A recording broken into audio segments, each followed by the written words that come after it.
from the NNPC, this fuel supply crisis has been hitting parts of the country, you know, and the NNPC is saying that the engineers of the Petroleum Products Marketing Company, which is the PPMC, were yet to gain access. Now listen to what the NNPC, which is the parent company of the NNPC, has said. It told reporters that the pipeline vandalized by hoodlums some months ago was yet to be repaired.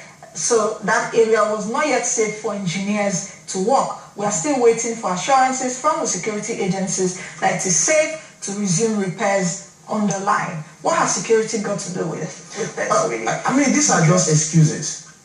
The federal government of Nigeria can access any part of this country. If there is anywhere in this country where there's a pipeline, or you have citizens of this country, or any of the territory of this country, and the federal government says we cannot access that with the security apparatus at their disposal, then that's failure in my thinking. But these excuses are coming because, if you recall very well, and I recall very well, in the days of NITA, it was the same excuses we used to hear. If you wanted a phone line, they would say, oh, engineers, we need a pair, we need this, we need that. There were all excuses. And when this thing was transferred into the private sector, into private hands, those excuses are vanished, isn't it? Although I must confess, we are not yet there, but it's better than what it was when we were in the days of NITA.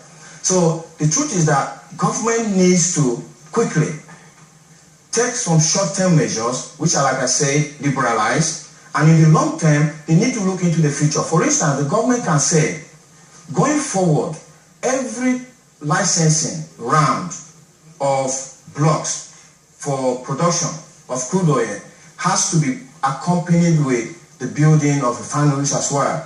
Before you give a company the rights to drill for crude in our territory, you have to ensure that that company installs a full value chain. Is that the experience? Is that the experience abroad? Is that what is obtained? Exactly. If you listen, recently, my company, BP, we sold our Texas City refinery. The reason we did that was because that refinery was not in the fuel value chain of our company. You know, the fuel value chain would be produce crude oil, transport it into a refinery, and get the products out. You know, and all of those assets are in place. You know, and what has happened over time since we discovered crude oil in this country is that we have lost the benefit and advantage of going the fuels value chain, which is upstream, midstream, downstream. So far we're just producing upstream and selling it, and then Nigerians are suffering for a product that is in their backyard. From what the NNPC have said, that means that the fuel scarcity will still persist in the next few days due to the inability of PPMC's engineers to effect repairs on the pipelines, if I can understand that. The federal government needs to take immediate action of sending security agencies into, because nobody can hold this country to ransom.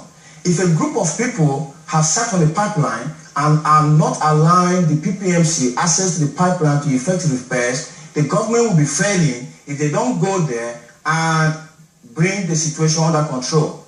Send security agencies in there, let them go there, open up that place, allow free access to PPMC to effect those repairs. But these are still short-term measures. For the longer term, Nigeria has to begin to look to dealing with this problem once and for all. Haven't you paid lip service enough to this issue?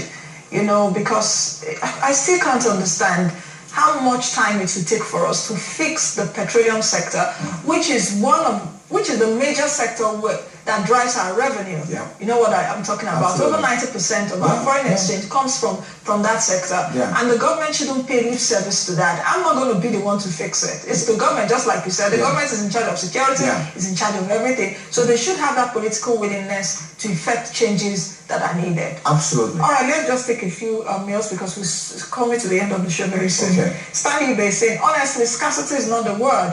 It's just hoarding of petroleum products. They prefer selling to vendors than motorists due to high gain. We are not fools. Absolutely. Jonathan Alak is saying, if every state has a depot and fuel transported there via pipelines, don't you think it will reduce scarcity? Please ask those responsible what it takes to build and transport via pipelines. Absolutely. Yeah, it's not rocket science. Let me tell you something about the oil industry. The upstream sector, which is, we look at I don't know what this area is called. If you look at this area where we're sitting right now, you need to determine if you have crude oil underground. What happens is that you could easily spend $500 million to just find that. And then you put in a lot of infrastructure trying to get that crude out of the ground. The refining process, which is what Nigeria is suffering, is the easiest thing to do. Why? Because we could sink in, if you and I form a